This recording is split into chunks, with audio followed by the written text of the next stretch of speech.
5 علامات يرسلها الله إليك لتخبرك أنك من الصالحين حتى ولو كنت تعصيه.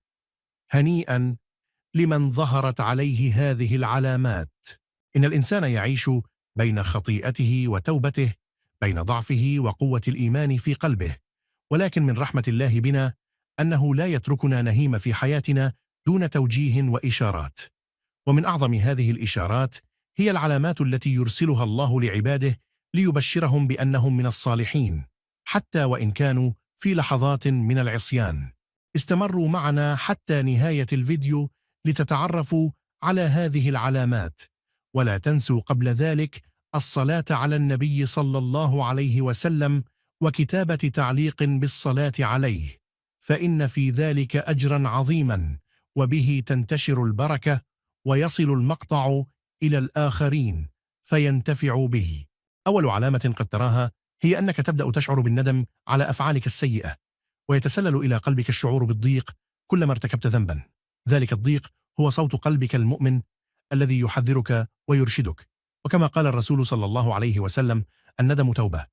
إن الله يرسل هذا الشعور ليعيدك إليه، فهو يعلم ضعفك ويعرف أنك تسعى إليه حتى وإن زلت قدمك. ثم تأتي العلامة الثانية، وهي أن الله يبدأ في تهيئة قلبك لتلقي الهداية، فتجد نفسك منجذبا للأعمال الصالحة دون سابق إنذار.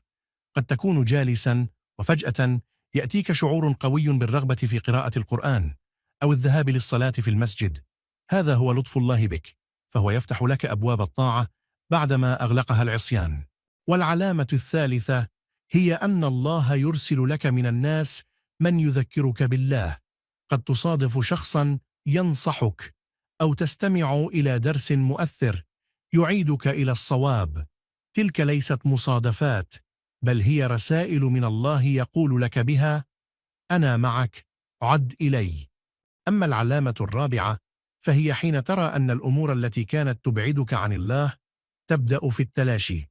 ربما كنت متعلقا بشيء ما يلهيك عن العبادة، ولكن فجأة تجد نفسك غير مهتم به، وكأن الله ينزع من قلبك التعلق بما يضرك ليملأه بحب ما ينفعك.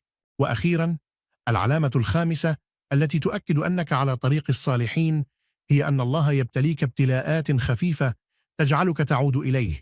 الابتلاءات ليست عقابا، بل هي فرصة من الله ليقربك منه، فقد يبتليك بموقف يجعلك تذكره وتدعوه بإخلاص، فتشعر بالسكينة بعد الدعاء وتعلم أن الله قريب مجيب. تذكر دائما أن الله لا ينسى عباده ولا يعاقبهم دون تحذير أو إرشاد، فهذه العلامات هي بمثابة رسائل سماوية تهديك للطريق الصحيح. إذا شعرت بأي منها فاعلم أن الله يريدك أن تكون من الصالحين حتى وإن كنت في لحظة ضعف.